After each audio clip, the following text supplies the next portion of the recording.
So, hi everybody.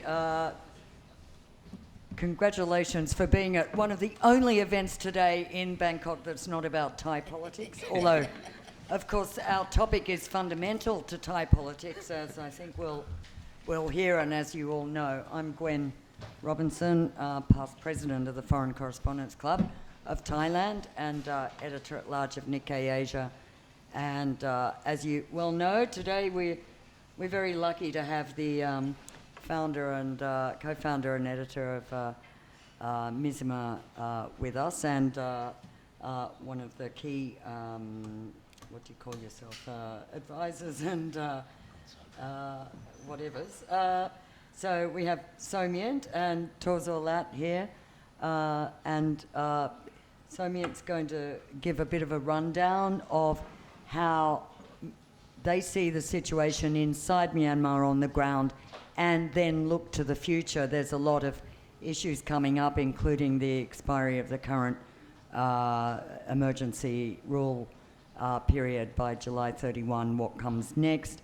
And Torzolat will chip in with, from his considerable experience. And I'd just like to maybe hand over to Somyent to kick it off, and we'll have some questions and answers a bit later. So we just want to keep this extremely informal. We're not having name tags because of just to keep it all very low key. So over to you.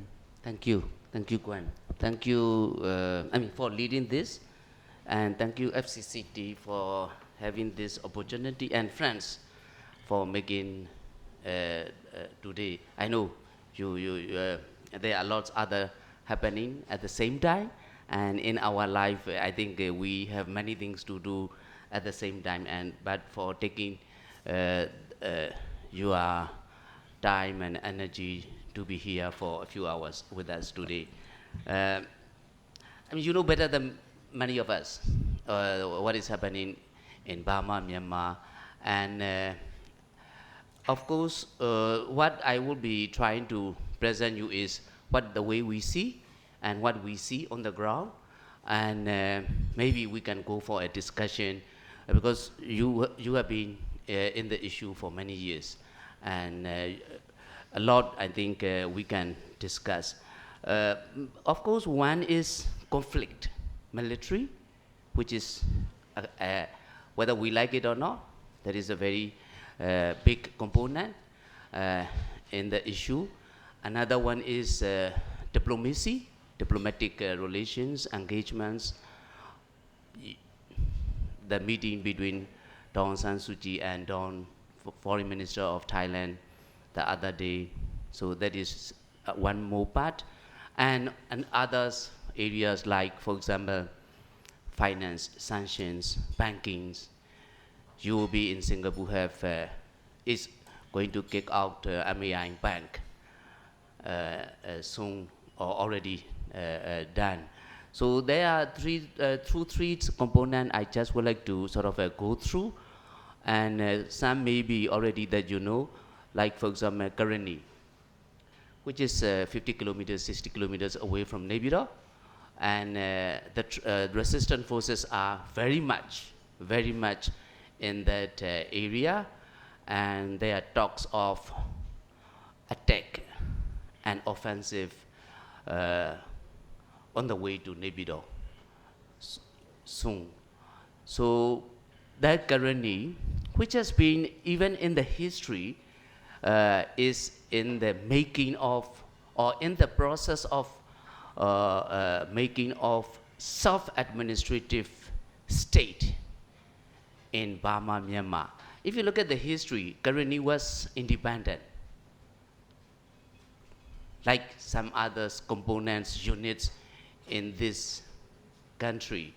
And Karanis are, in the last 2 years particularly, basically getting back their autonomy with hard fight and hard struggle. They formed on 12 July and 12 June. It became the first state in the country to set up a revolutionary government body in the form of the Interim Executive Council, which is very significant because there are some others likely to follow. Notably, the body has agreed to work with CRPH and UCC for a vision of the Federal Democratic Union. They are not saying they are going to break away from what Burma Myanmar is, but they are saying that they will work with the other stakeholders for a future Federal Democratic Union. And also the interim governing body said it will remain in place until the realization of a new Karen state government under a future federal union. So that is significant. If you look at the surrounding and other areas, the developments in Karen state reflect a growing presence of anti-junta government infrastructure in some other areas. NUG, National Unity Government, claims to have established interim local government in 171 townships in the country. In these areas, the NUG is implementing a tax system with revenues to be used for the fight against the junta, rebuilding local infrastructure, and humanitarian aid. In the places like Zagai, Magwe, particularly in other areas, together with EROs, ethnic groups. And if you look at the NUGs, I will come back to the NUG later because that will be a sort of another discussion. If you look at the resistance, sort of fightings, resistance movement, military developments, there are some indications that we don't know exactly, some indications that military operation to the junta is improving its coordination. We talk a lot in the last 1 year, or particularly 6 months last. What is the coordination, or is there any coordination between Burman groups and ethnic groups, or among the ethnic groups and among the Burman groups? Last 6 months have indicated that there are growing cooperation and coordination among these groups. Just to give you an example, resistance forces destroy most of a bridge over a river on the Yangon to Molomyai highway in Mon State on 29 June, a few weeks ago. Later, when junta representatives came to inspect the damage to the bridge, a resistance drone dropped a bomb on them. That was just after the bridge was damaged. And the bridge is used to transport basically supplies and reinforcements to the junta's Southeastern Military Command in Molomyai and its Coastal Regional Military Command in Myek. So that shows that there are coordinations in military attacks, either using drones or damaging the infrastructure or timing and intelligence coming when the junta's SAC's forces are going to arrive. So this is just one example. These similar attacks happen in other parts, in Taungu, for example, in Bago region, for example. And also, if you look at the other evidence, for example, increased emphasis on coordination, NUG organized more than 300 BDF battalions and village-based People's Defense Forces in 250 townships, and allied with ethnic revolutionary organizations in establishing a central command and coordination committee. You must have a C3C, which looks like having been strengthened in the last 6 months, Central Command and Coordination Committee. And there is J2C, Joint Coordination Committee, which has been active for a while, for ensuring a systematic chain of command in eastern territory of the conflict. So we need to kind of consider and also look at and monitor how this coordination between Burman or PDF or NUG groups and ethnic groups in different ethnic areas, and also coordinating the military actions nearer reaching to the areas like Nebido or Mandalay. And one NUG also announced the formation of the first PDF battalion of Yangon region. We will have to wait and see how that battalion will be doing. Of course, you must have heard NUG Modi announced publicly that there will be now march towards Nebido. So we will have to wait and see. So what all this military conflict are saying or have been saying in the last 6 months? If you remember, some of us talk about offensive airstrikes and military offensive against the major locations of the resistant forces and ethnic groups by the junta in the last 6 months. We want that there will be offensive and there will be airstrikes against the major locations of the resistant forces, includes EROs. That came particularly, the news sort of a leak out and the strategy or the plan leak out. We saw particularly this after the meeting between Thais and Myanmar in Ngapali in Rakhine. And that happened. Unfortunately, we brought a Thai media delegation to border immediately after that, and to show that this is the border, and if there is anything happen, so that you are ready to report, or you know the ground situation. So we did that a few months ago, and that happened. And if you basically there were a lot of airstrikes in Karenni.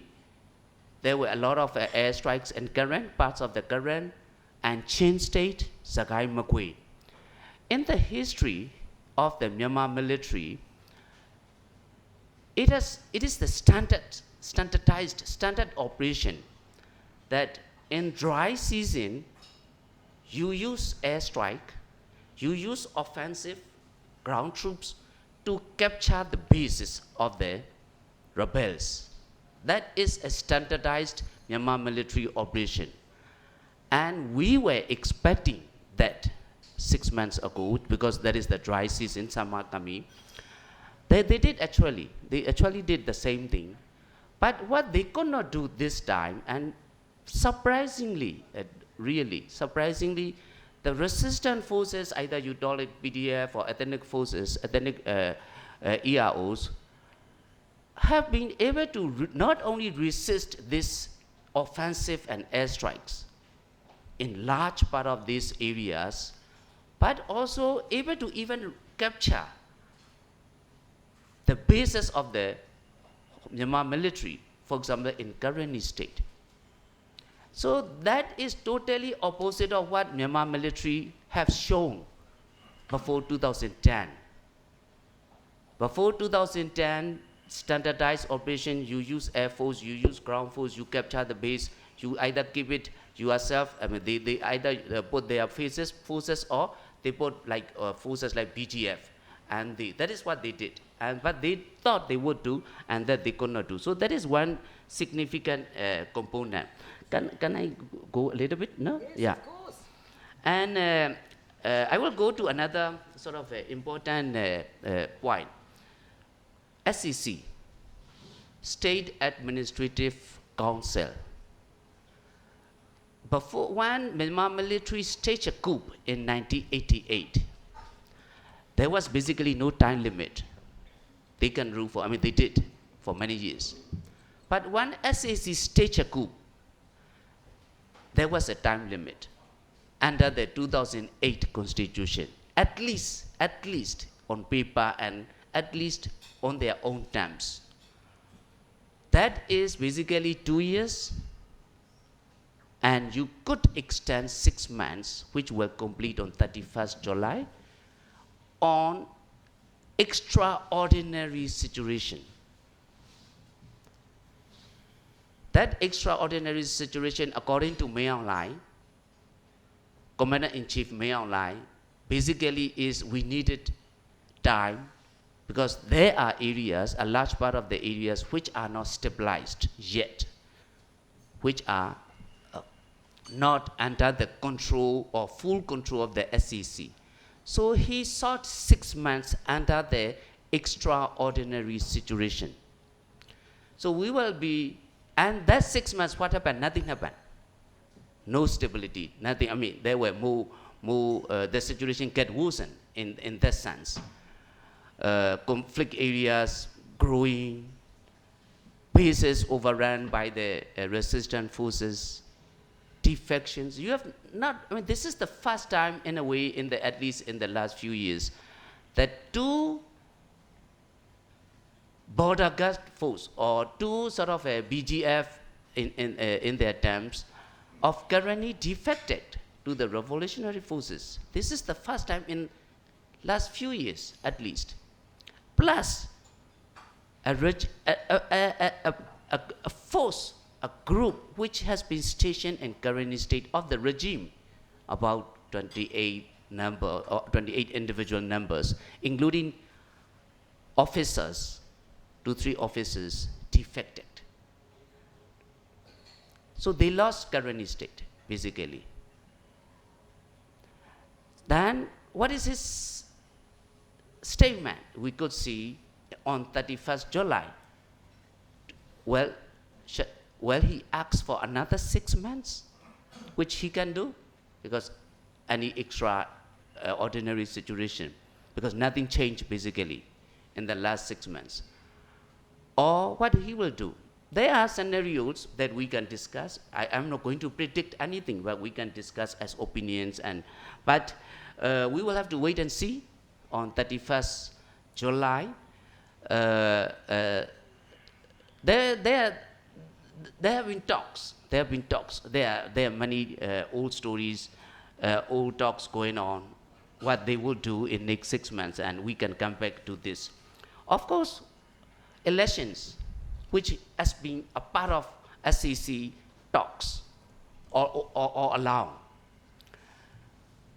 Some people thought initially that they will hold the elections in 2023. Why some people are talking and they are talking about elections, they are also talking about census in 2024. So they are going ahead with census in 2024, and will they do the elections with all this without census before 2024? And but elections will be talked a lot, looks like in the next 6 months or 1 year for Burma, Myanmar. And I think that is also one key sort of a component that we need to sort of look at. Here I would like to come also into the budget, increased defense budget, which is very significant again. The junta recently approved a military budget of US dollar to around $2.7 billion for the year through March 2024. You know, it is an open secret that we don't have, Burma, Myanmar doesn't have money, cash, particularly foreign currency. But they increased the military budget, nearly US dollar 1.1 billion from the previous year. And it is going to escalate its attack against resistant forces. The enemy is within, and that we will see.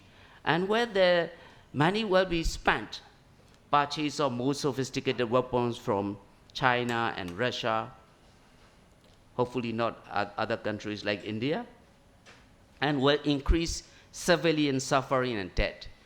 We have a big issue currently, I mean, particularly in the last 2 months, 2 years, on issue of, for example, immunization.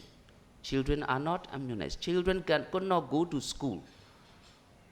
And we are seeing day to day, sort of in our eyes, we are losing the generation young generation, either education or health, and we are going to have increased the budget by the junta to escalate not only PDF or NUG. Today it is PDF and NUG.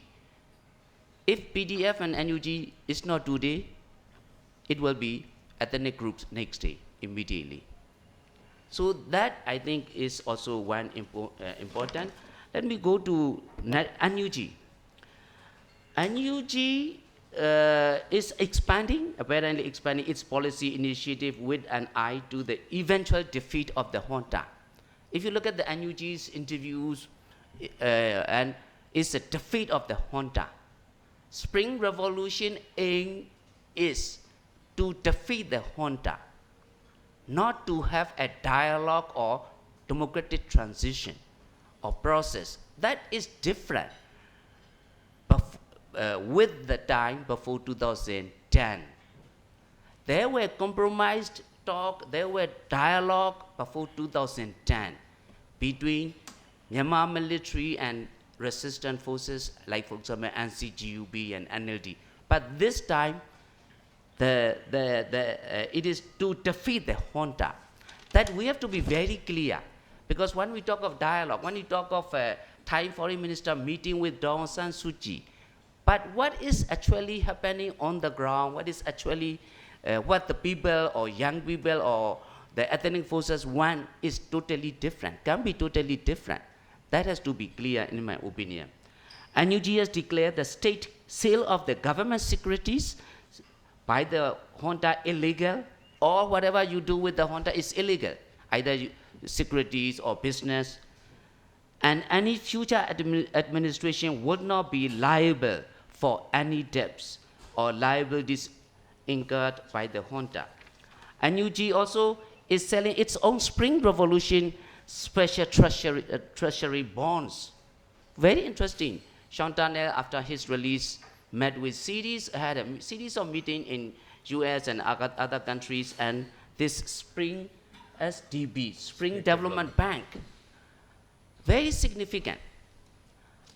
Starlink at least available, Starlink internet at least available in some part of Karani, very significant. If you duplicate, if you see this Starlink duplication in other areas, there will be a parallel technical infrastructure for many forces. Then you also see banking. So NUG has started this with Chantanel being appointed as a special advisor to the NUG's interim central bank. That is in the process of establishing.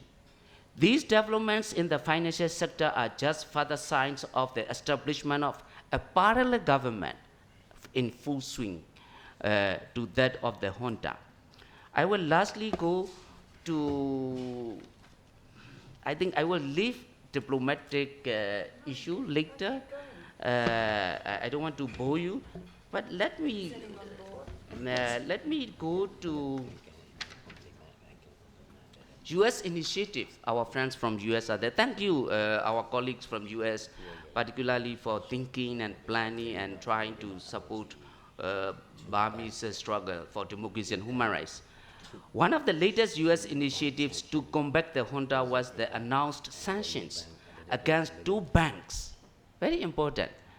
The Myanmar Foreign Trade Bank, MFTB, and Myanmar Investment and Commercial Bank. And it shook the junta, and it shook the pockets of the junta. These sanctions have the potential to substantially limit the junta's access to foreign currency. And foreign currency is essential, as we know, for the junta to be able to continue to fund its military campaign. So this is one. And how about China, Russia? I will, because we also cover China and Russia quite deeply, in a sense that we have specific desk on Russia and China. By the way, we also do the report in Thai language through line. So if any of our friends wants Thai language reports, we are happy to send the scan for line. So for Russians and China, as you see, the first support that Mayor Lang sought right before and after coup was Russians, and he went to Putin's, Russians. This is not the first time Myanmar military, as we were discussing just a few minutes ago. We have been monitoring and we have been reporting about Burmese military in variety of issues and skills being trained in Russia over the last how many years? 20 years, minimum. Not only in China. Myanmar military sent, like for example, like 50 men to China for various training. And Myanmar military sent around the same number to Russia all these years. When I was in Yangon, Russian's embassy in Yangon subscribed and bought like 10 copies of Mizzima Weekly every week. 10 copies. Let's see how many departments within Russian's embassy in Yangon will be working on Myanmar. 10 copies. Not U.S. embassy. I mean, they bought, U.S. embassy bought a few copies, but not like Russians. Not like Russians. So that is, but we also noticed that there are more Chinese engagements in the last 6 months particularly. Apparently trying to protect whatever Chinese projects in Myanmar and interest in Myanmar, but also the elections for Chinese is very interesting. The suggested elections or I would call it elections rhetoric or elections propaganda by the junta is very interesting for China government. So we see not only Russians but also China. I was saying, you know, for many Burmese military officers, learning Chinese is has been a regular, but now learning Russians has to be regular, even in the tourism department. And at one point, Mayor Lang was trying to buy fertilizer from Russia, which you basically get fertilizer across China with cheap, and he was trying to buy fertilizers from Russia. So that shows how Russians, Myanmar means Myanmar military, deepening their ties and activities in Myanmar and in the region. So that I would like to stop here and ties because that is important. He met Aung San Suu Kyi, as have been well reported. Looks like he's going to have a meeting again with Aung San Suu Kyi. Let's see. He's going to have a meeting again. What they said that we don't know, but there are a lot of attempts, a lot of activities going on in the last 6 months. One is, as you know, ASEAN, chaired by Indonesia, Bali. I think our colleagues from Indonesia have been flying in and out for some, in the last 6 months, for sometimes already. And they are also engaging or trying to engage with other groups. K3C plus is very now is in the system. Karenni, Karen, Kachin, Chin, and plus. With the Indonesian chairs coming. So a lot of talks and of course AHA. If you look at the humanitarian assistance, AHA has increased its leverage in Naypyidaw. Looks like junta is going to accept AHA on humanitarian assistance more, but that will definitely limit the areas which actually need support. And ties, but it's not ties alone. I mean, some can criticize ties, but it is not Thai alone. 1.5 track is a neighborhood track. You know, country like India, country like in Thailand, have an understanding and have feeling that we are the ones who have problems in real sense. Having allowed the Burmese to live and stay and survive, we are the ones, not those far countries.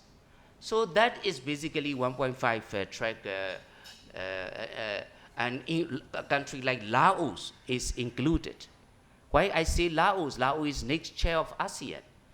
And Laos will be, if it is when it is chair, will include Chinese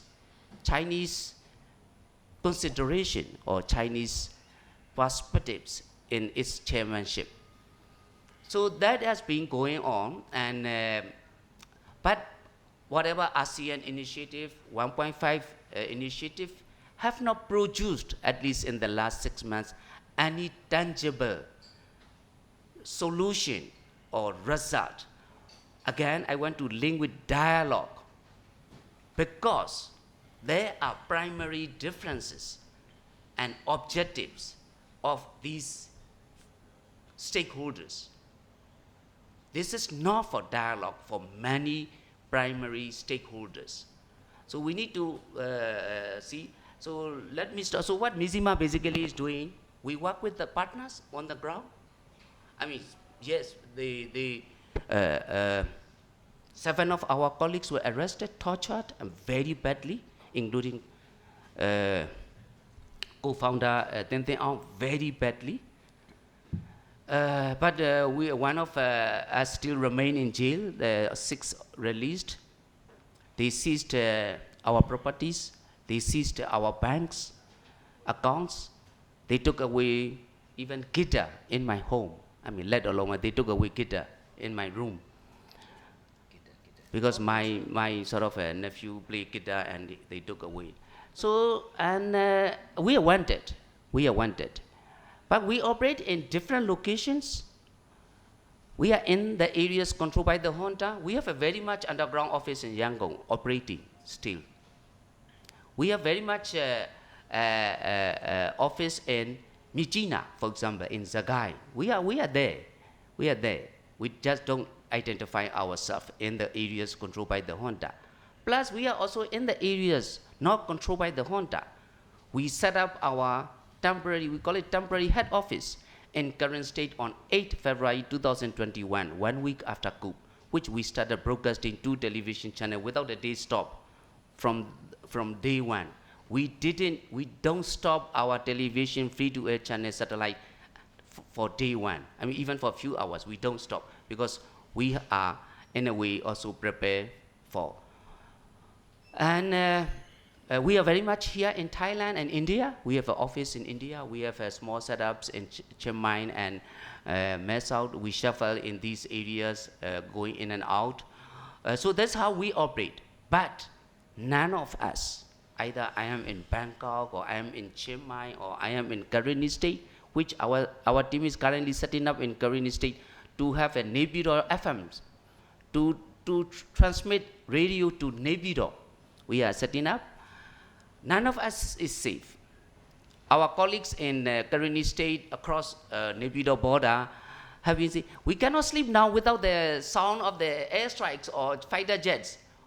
We sleep well when there is a sound of airplane. So that is the situation. We are not safe in Thailand as well, because we don't have 100% protection in either in India or. So we continue this challenge of surviving and to work as an independent media. We have succeeded.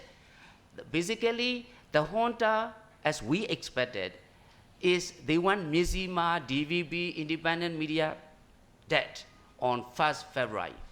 They want people like me to retire, because I had cancer and they thought that I will be going to retirement. That is what they thought. Anyway, I didn't retire. So they want us to be dead. We didn't. We continue our work, because this is what our life is. We put all our life for this profession as an independent media. But now we have also other challenges. 2 years after coup is basically the challenge and the struggle is to continue and survive as an independent media. But now we also have to come back to our core journalism, our quality reporting, variety of content. We have to come. So we have this additional sort of a task that we put ourselves for the next 2-3 years. We are preparing. We have a strategy review meeting last 3 days ago with all the stakeholders and within the team. We are prepared for next 2 years, sort of work in different scenarios. Basically, when we look at the scenarios, one scenario is military regime defeated, SAC is out, regime is defeated. Second scenario, this conflict continue, and Burma Myanmar either will be sort of I don't use the word balkanization. It's basically, in a sense, it is a federalization taking place, decentralization taking place on the ground. So that is second scenario. Third one is NUG and others win. So it looks like second scenario was there, and second scenario will continue for next 6 months.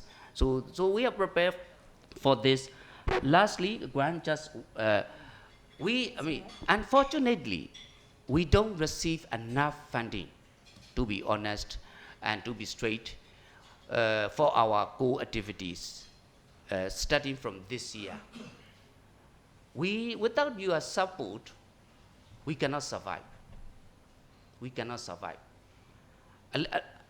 And a lot of challenges, a lot of risks we can do, we can take, but there are also things we cannot do, particularly the international community support, like, for example, funding. That I would like to end up, and Dozolat, he has been in the industry, media, for many years. We are 88 friends, like dinosaur, with gray and white hairs. But he has been also involved in the research, development, and capacity building. And we have another colleague, Kamawin, who is also doing for strategy, planning, and please feel free to add, and if I miss out anything. Thank you again.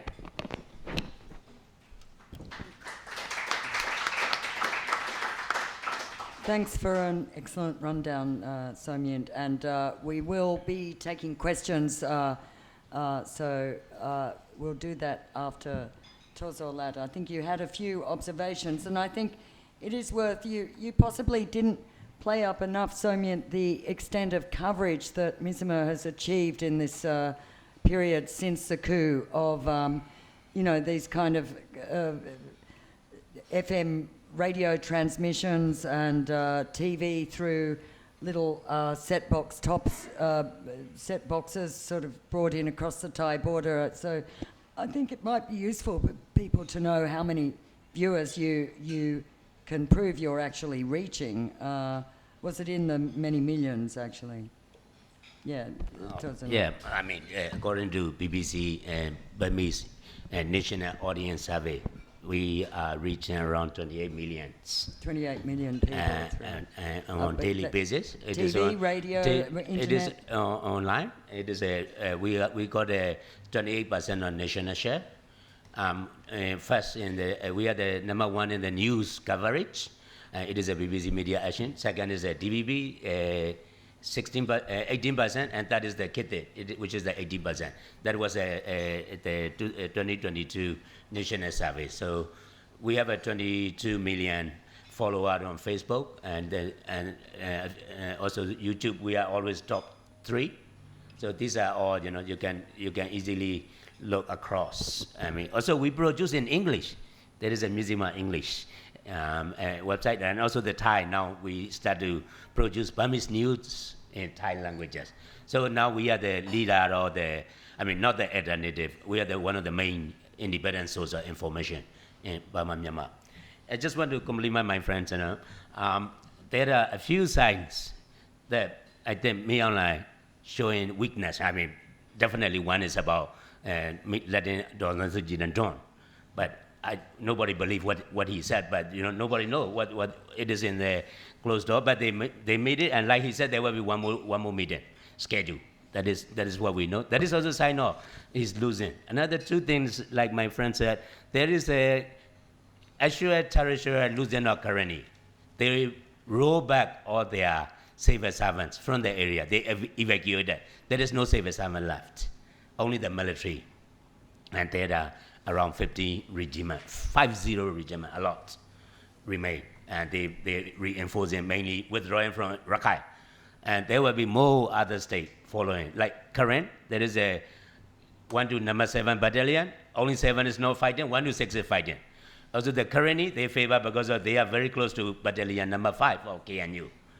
Very strong opponents. And then, the Chin, there will be Chin is also maybe 80 to 85% already liberated, more to India border, but only a few people pay attention on the India border.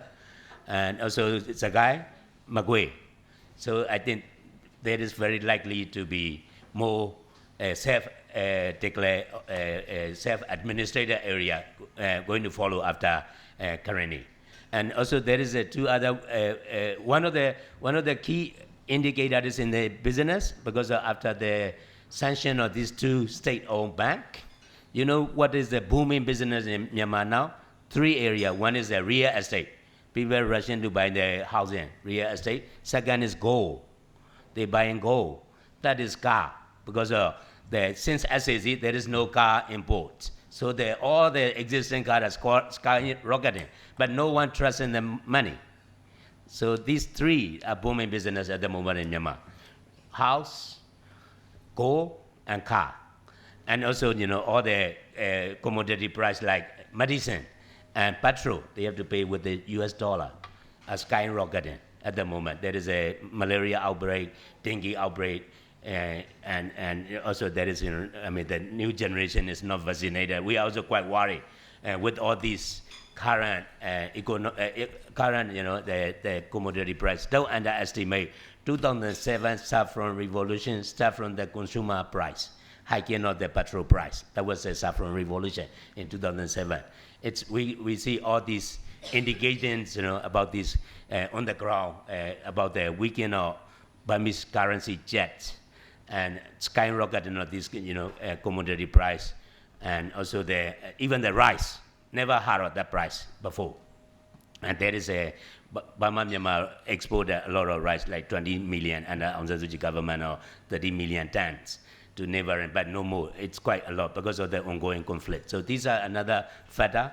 And one other very interesting factor is recent raiding of the MOGE. Why SAC raid their own office in Naypyidaw?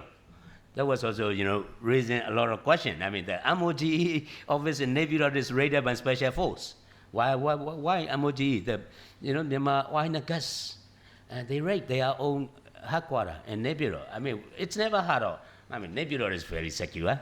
And why do they do that? I think because a lot of talk about the main source of income comes from this selling of oil and gas. Of course, it has to do with the Thailand, PTT, there are a lot of things involved. But the raiding of their own office in Naypyidaw is, we are raising eyebrows. Okay, with the special force, they come in, nobody goes, they interrogate a few of their director general. I think it has to do with another business indicator. So these are things that are happening. So what SAC is doing now is gradually rolling back of their presence on the border and remote area, and defense strategy in mainly 3 towns: Yangon, Mandalay, and Naypyidaw. That is what they are doing. They are gradually rolling back. Recently, in 3 Pagoda Pass, there is no more civilian. They bring back all the public service, all gone after Karenni. So a few days ago, they all gone. Only the army post left, and then they do a kind of defense. These 3 main towns, Yangon, Mandalay, Naypyidaw, and they're likely to lose more. And also their military operation in Sagai Magwe is more counter guerrilla, no more big offensive, but of course there is a continuous, bombing and attacking. And also, like my colleague rightly mentioned, they increase our military budget like billions of dollars, and there will be more operation there. But meanwhile, in February briefing to National Defense and Security Council, he admitted that 65 townships need a better security, and 67 townships need also address security. That's why he needs another 6 months. If you add that all together, 132 townships. In Myanmar, there are 320 townships. Let's see on August 1st, what is his briefing to extend. He will extend another 6 months for sure. We are not fortune teller, but I can grant it that he will extend another 6 months to control the power. And let's see how many extraterritorial control that he is going to admit that it is out of control. So that's all my additional comments. Just before our discussion, because there is one important point, Rakhine. You know, the Burmese politics, there are also personal issues. Mayor Lai's wife is Rakhine, and NLD neglected Rakhine in its tenure. NLD even publicly said they agreed airstrikes against AA during its regime. So, Mayor, one of the attempts of the SCC has been to regain or to gain control Rakhine, that they are basically doing now, and they up to some extent. At least they can show it that Rakhine is peaceful and Rakhine is stable and Rakhine is under their control. Even though AA has been growing, the public support has been growing even in the last 2 years.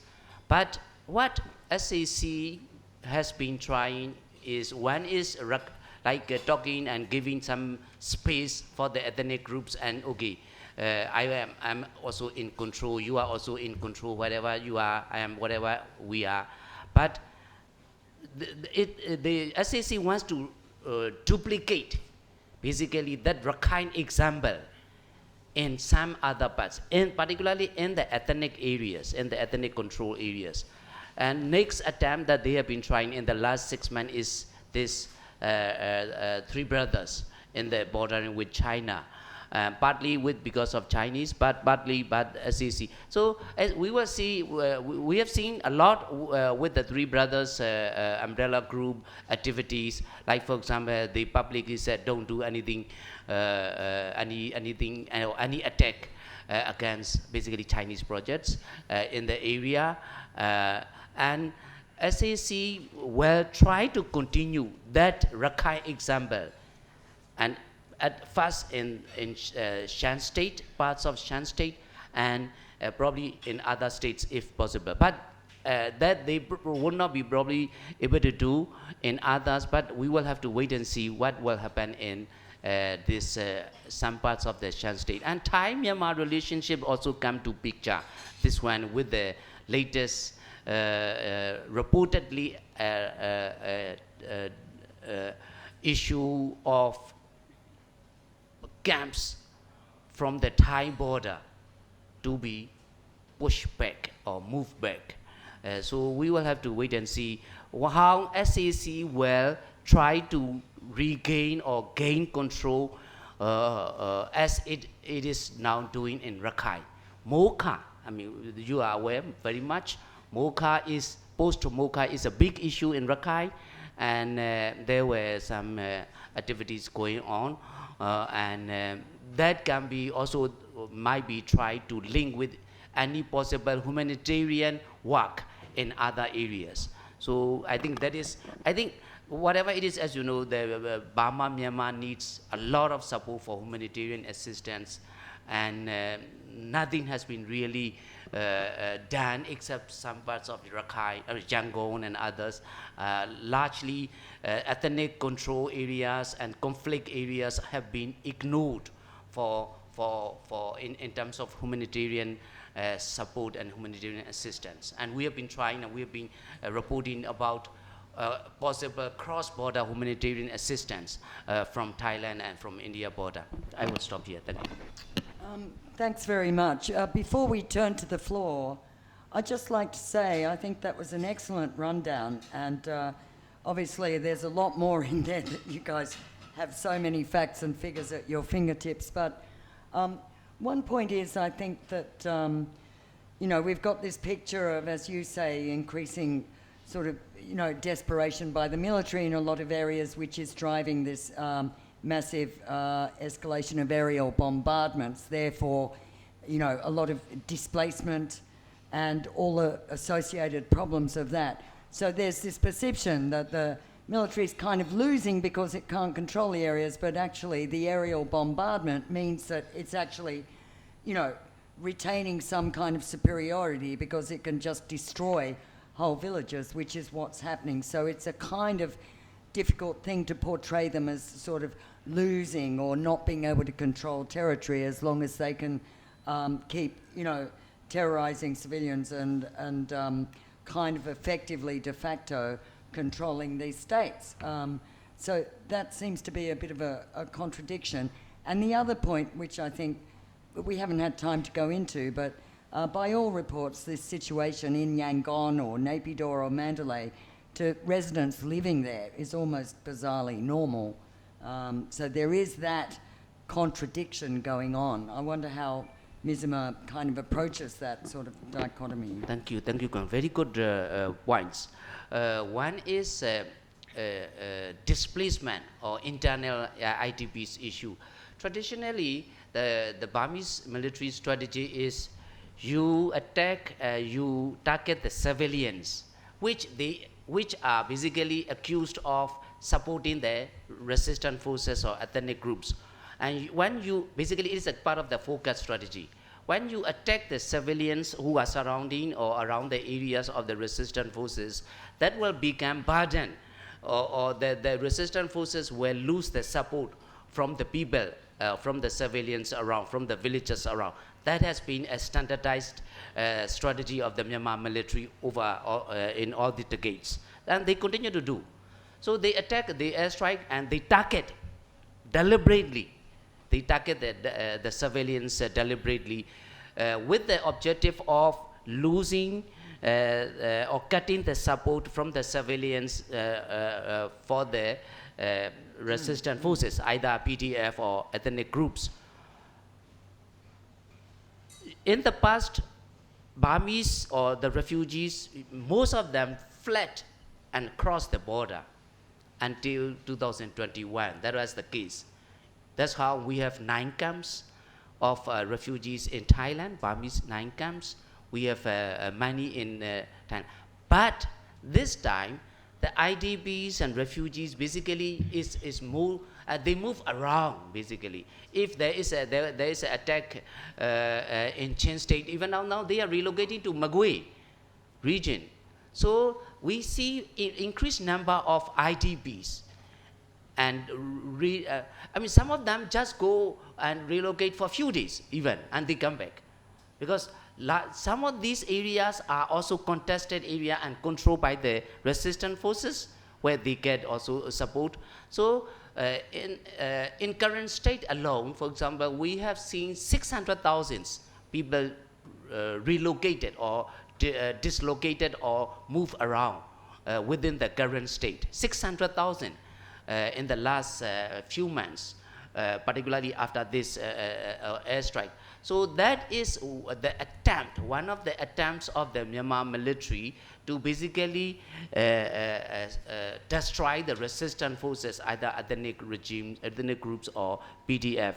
So we have seen fewer numbers of people living or crossing the border this time. And of course, there were some in Karenni state, but largely the people were inside the country, inside their own territories, either in Karen state or Karenni state, and a little bit of the cross nearby, crossing the state's area. So this is one part. I'm not sure whether I'm answering your question, but this is what, and definitely, yes, the Myanmar military strategy and attempt is to target this and to cut the support. Another one is Yangon Mandalay. Yes, we have been reporting and we have noticed quite a lot of activities, particularly in bars and clubs and nice. But it is the fact that the business basically are linked with the junta or officers of the SAC. That is for sure. And who are there in the club and in the bar, which are very busy places after 7 p.m. Nowadays? There are also two. One is some also actually, because after 2 years people get tired and people just want to spend time in those areas. Please remember, we had 2 years COVID before coup. So it is long period for many people now being able to have this opportunity, and they definitely want to go out. And bars and clubs are safe area, not on the streets. On the streets, anything can happen. Your mobile will be checked. So bars and clubs are safe area for many people at least to spend time, and that's one. Another one is, of course, those who are affordable. Basically, who can be affordable at this difficult time are those who are linked with the establishment or with the administration and with the officers. I think that is one. We are not surprised when we see these reports, because that's what the military junta did in 1990s, for example. They opened up gamblings, they opened up massage parlors. Mizzima was one of the first to report about massage parlors in Yangon in even 90s. And that is what they did. And they are doing the same thing. And so they will continue to. And also, again, please don't forget, there is a very systematic, aggressive propaganda machinery working of the junta. We tend to forget that, military junta is losing out, but we tend to forget what military junta has been doing all along. Very aggressive, very systematic propaganda machine. Now joined with Russians and Chinese together. Russians propaganda is working in Myanmar very well. It might not work in Europe, but it is working in Myanmar very well. Russians are doing fantastic job in Myanmar, and so we should also. That's why it is important for independent media like Mizzima to counter this misinformation, disinformation. It is a kind of, they call it what they call it during those years. They call it Myanmar narrative. That is what they are doing, Myanmar narrative. Basically their own narrative. They have been trying this narrative of, okay, we are normal, when nothing happened. Those who whatever are taking up arms so that narrative they have been trying a lot. That is what we are seeing why we are seeing these bars and clubs. It's a part of their attempts to portray their own narrative. And important for independent media to debunk this misinformation, disinformation on daily basis. We have a team, very on fact check team, and a lot are happening on Telegram and Facebook, and they are very well organized. Before 2010, our websites were attacked with DDoS, but they don't need DDoS now. They have very organized, well organized groups on Telegram and social media and all this. So we need to also, as a media, to inform the people of what is happening there. Not only reporting of what is happening, but also reporting of what are the misinformation and disinformation that are being spread across these platforms. Thanks, Samyan. Some very good points there. Now, what's going on out there? So, does anyone have questions and would like to maybe put the spotlight on something? Yes, please identify yourself. Hi, Tommy Walker from mostly Voice of America. Hey, sorry.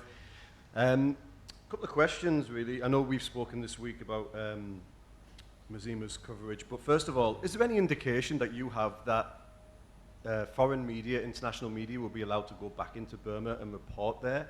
Anything at all? Second question, I know you talked about quality journalism, and we spoke about this earlier this week. What ways are you trying to keep Burma's news relevant? I was on a panel last night talking about Ukraine. Some of the audiences are getting a little bit tired of Ukraine coverage because it's kind of like, to them it feels same old, but how are you guys trying to keep it fresh for people to focus on Burma? Thank you. Yeah. Please, Kokumawen and Kotosola, please add whatever I missed out or I left or I could not answer. For the first question, inviting or getting the foreign media into the country has been a part of their attempts to portray again Myanmar is back to normal and the country is everything is fine. They did with CNN. They did with CNN, and which turned out to be totally. They paid a lot of money to that law firm, and probably, but it was a failure. They will try. I will not be surprised if they try to, if they do it again. I will not be surprised if Mizzima is invited back to Myanmar. I will not be surprised. But the fact is, are they going to allow independent, free reporting, either local media or international media? So they will be telling, I'm sure they will be telling you and others that BBC is there BBC Burmese is in Yangon, BBC VOA is in Myanmar, RFA is in Myanmar. We are allowing these media illegal. We are illegal. These Burmese media like Mizzima, DVB, ARD, they are sabotage. They are destructive elements. Of the, but we allow BBC Burmese, we allow RFA, so we will allow you as well. And so that's sort of, they allow this pan-Orient news that the sort of one of the first who came, this is in your country, but I know what it is anyway.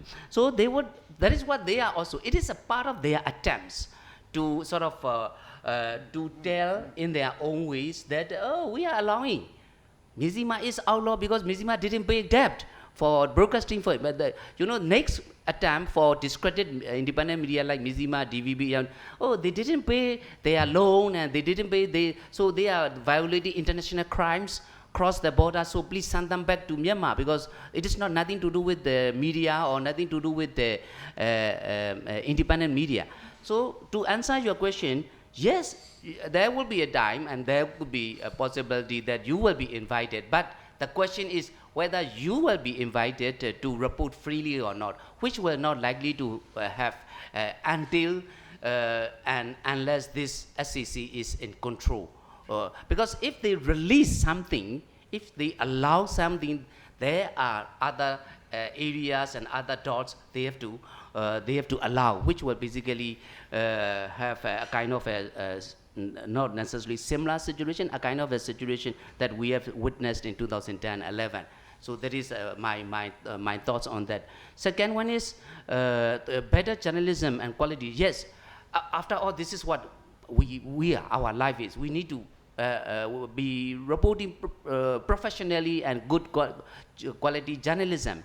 We might not be perfect, but we should try our best to be with the standards.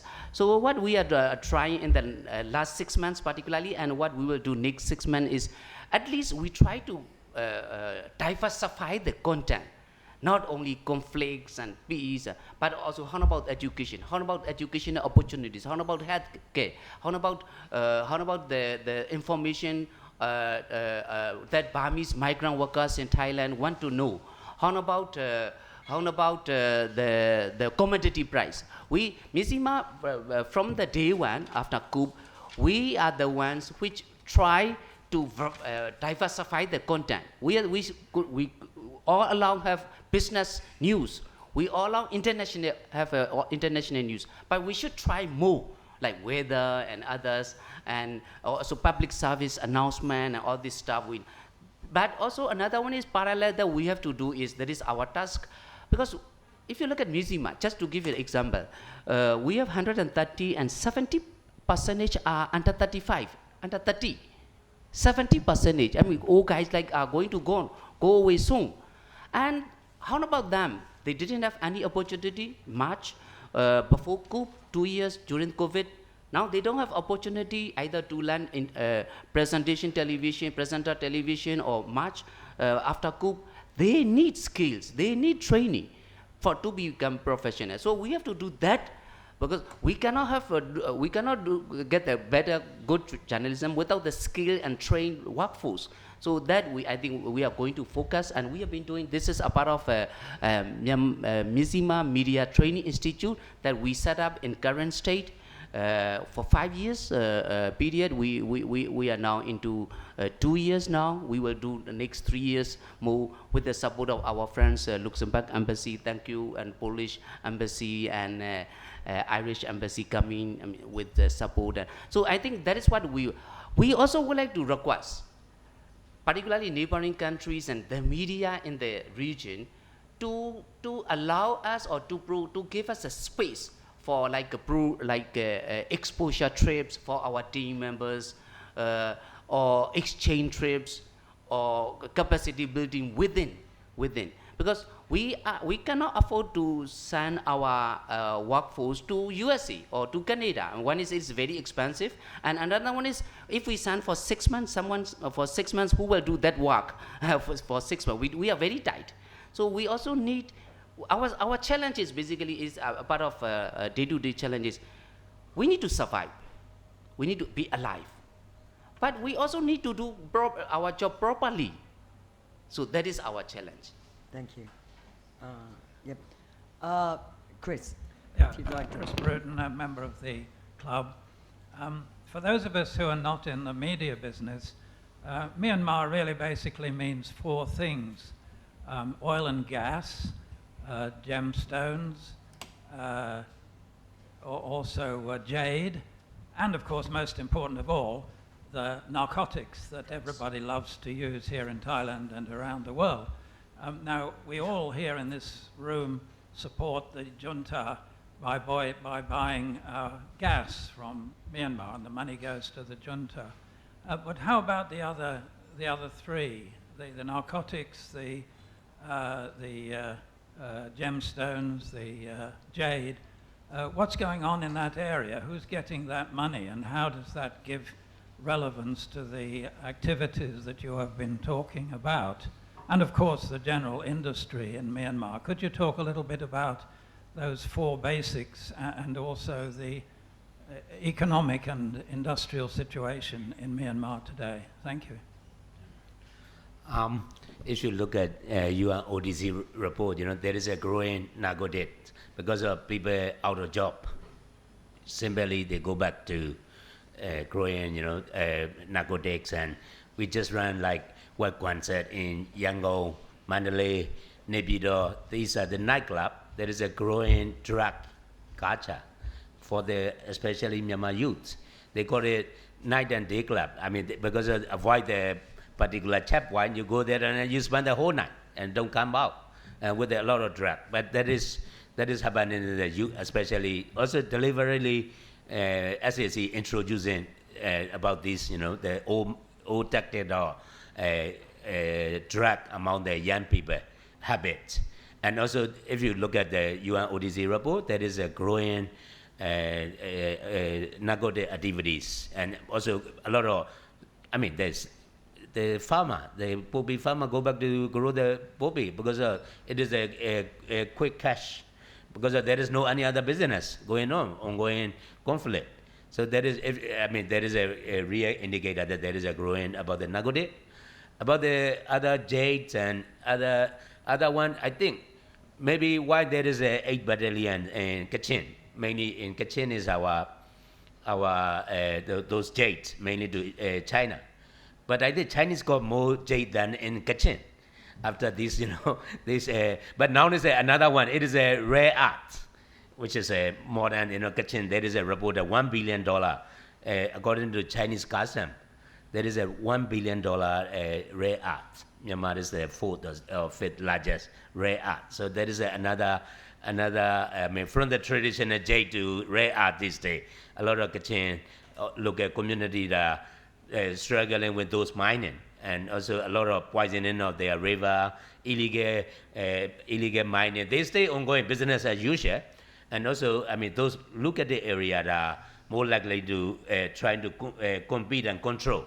That's why there is a latest a lot of military activities around Kachin, and they send in the 8 regiment, newly withdrawn from Arakan and from some of the Shan state to there to control over the lucrative mining and those areas. So these are the business as usual happening, and also reintroducing especially drug culture into the younger population and those and supposedly new normal under military in Mandalay, Yangon, Zagai, and those big cities in the nightclub. It's happening. And I think just to add, I think we've just had the World Bank's twice a year annual economic monitor report for Myanmar. So there's the above ground economy and below ground. The above ground shows, according to them, a lot of more stability, unfortunately, in many sectors, and that does seem the mainstream commodities and those sort of areas. But what's not captured is that black economy and the narcotics and all that. So that is as you say.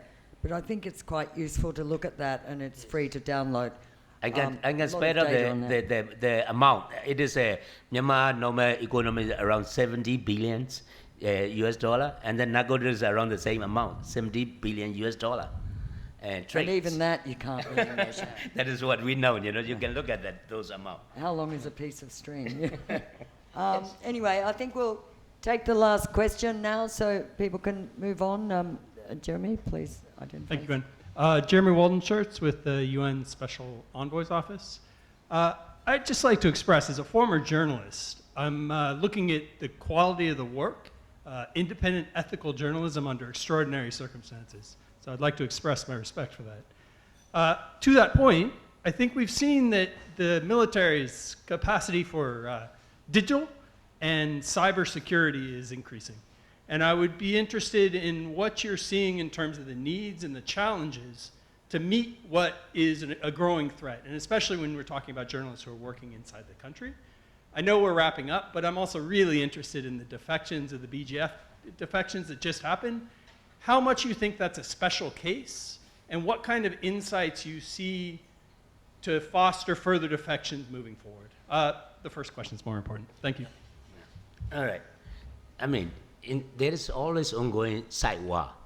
If you look at General Zomentron business card, he is attached to public relation and psychological warfare. If you want one, I can give you. I have his official business card. The army spokesperson, actually, he is attached to psychological warfare. So it is a good combination, public relation and psychological warfare. So army always do. It's attached to the chief commander office. So army has ongoing psychological warfare. There is a 3 layer, one to their own soldier, one to soldier and family, and one to the general publics. So they have a 3 layer and firewall, and they do seriously doing the psychological warfare against their own soldier, actively. You have to listen particular channel, and also not only Myawadid or Ama TV, you have to follow particular specific monitor Facebook, social media. There is. I mean, they always mix with, the heathen, 8 layer of heathen administration thought, and then satire, and then, they portray particular, they have their own system of keeping soldier in a particular one. So there is a very active side work going on.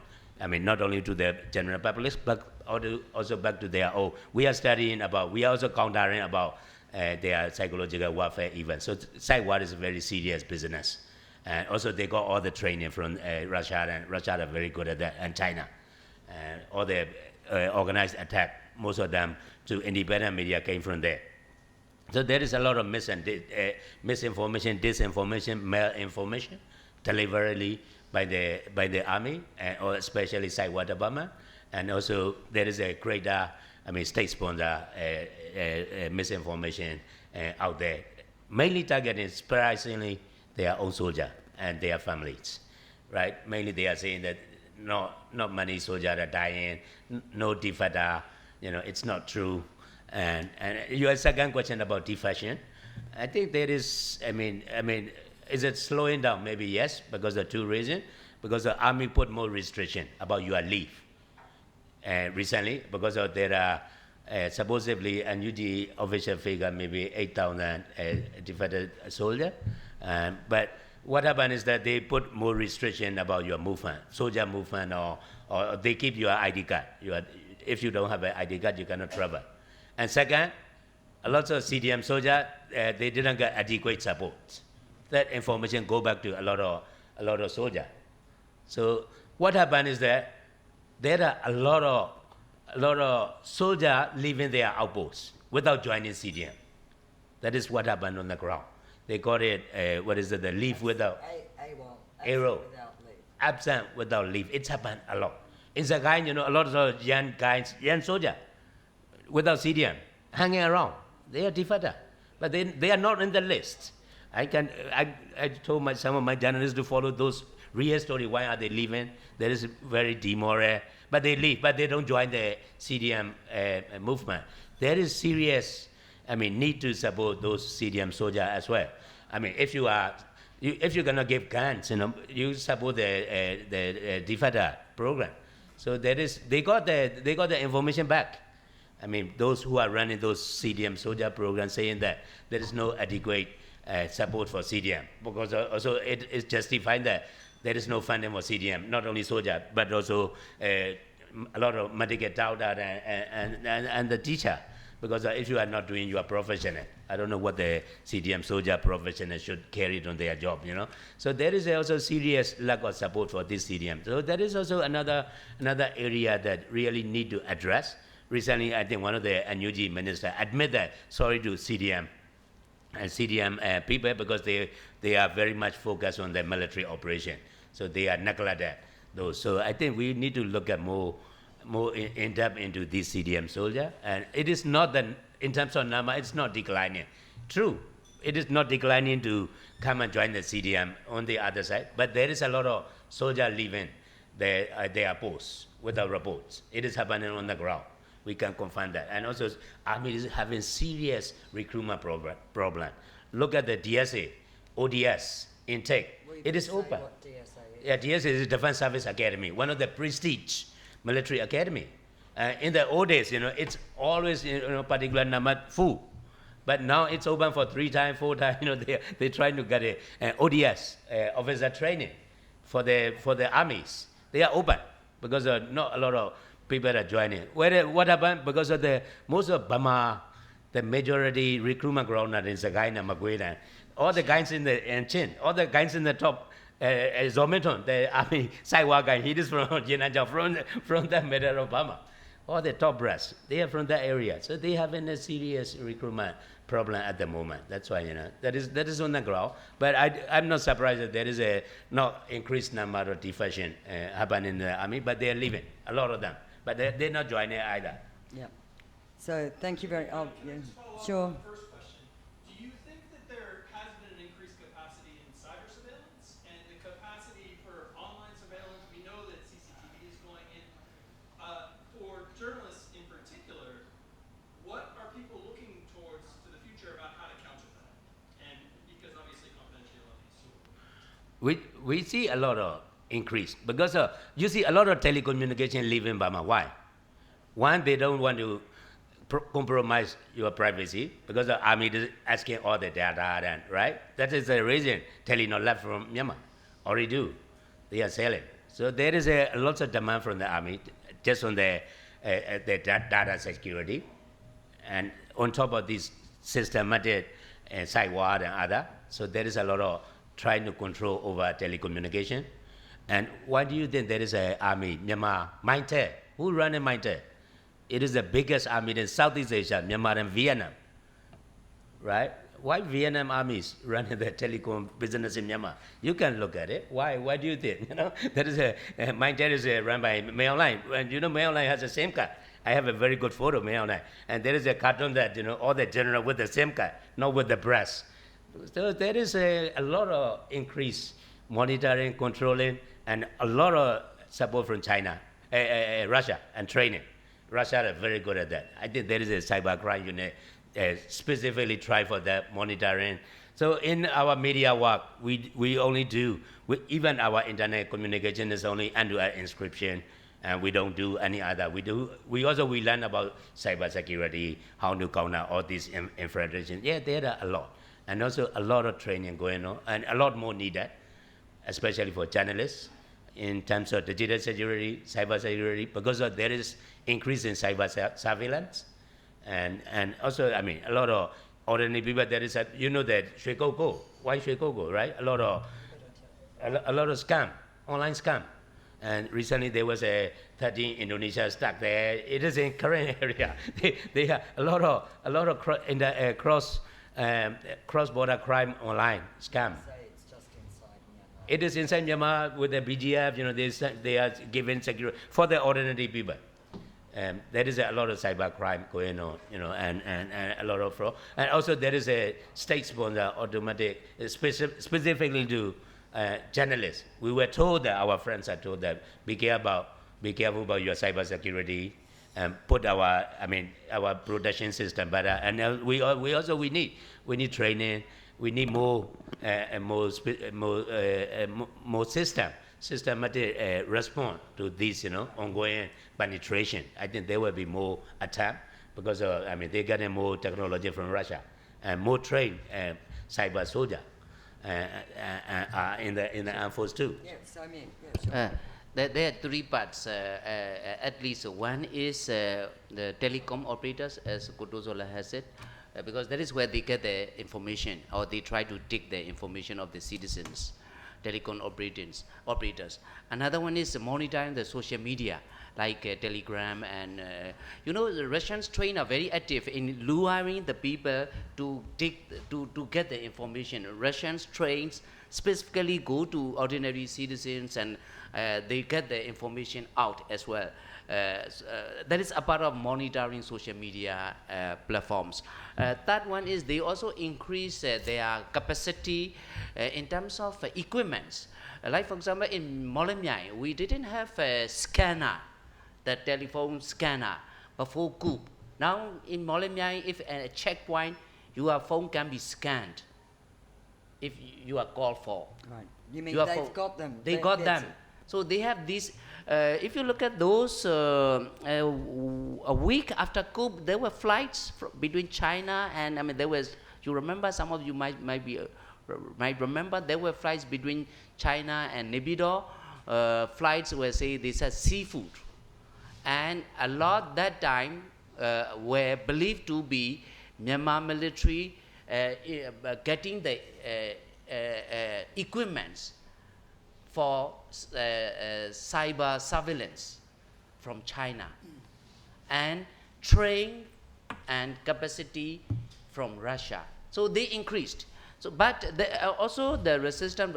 That is one of the reasons. Apart from other, one of the reasons why they also have these specific airstrikes, a specific area, because this PDF and others, they use this radio, the wireless radio, and all are so in the Myanmar military setups, particularly in this area, there is always equipment to listen to and to intercept of this radio conversation, and so they increased that capacity over a period of time, and they were looking whatever like the budget they are going to spend money as well for those equipments and training. Well, thank you very much, Somian, and both of you today. I think that's been an excellent rundown, and I'd like to point out, coming up on Monday night, we do have a very good panel also on Myanmar, led by the UN Office of the High Commissioner on Human Rights, which has just put out a very hard-hitting, interesting report, Myanmar in Freefall, as well as Anthony Davis, the security military expert, and Thinsa Shunlayi, very prominent activist, and many other things. So that will be a panel on Monday night. But also, please check the website and Facebook, because we've got a lot on in the coming month, including Cambodian elections, a very good panel that'll look at the aftermath of that. You've got Cambodian elections on the 23rd of July. We'll have a panel on the 27th. Thai tourism. We've got several film screenings that are of great interest. A book talk with an up-and-coming young Thai novelist. So do look. I won't go into it, but please have a look. And thank you very much for coming today. And I think our Mizzima friends will be around for a little while if you want to approach them. So thanks again. Thank you everyone. Excellent. Good. Great show. Oh, yeah.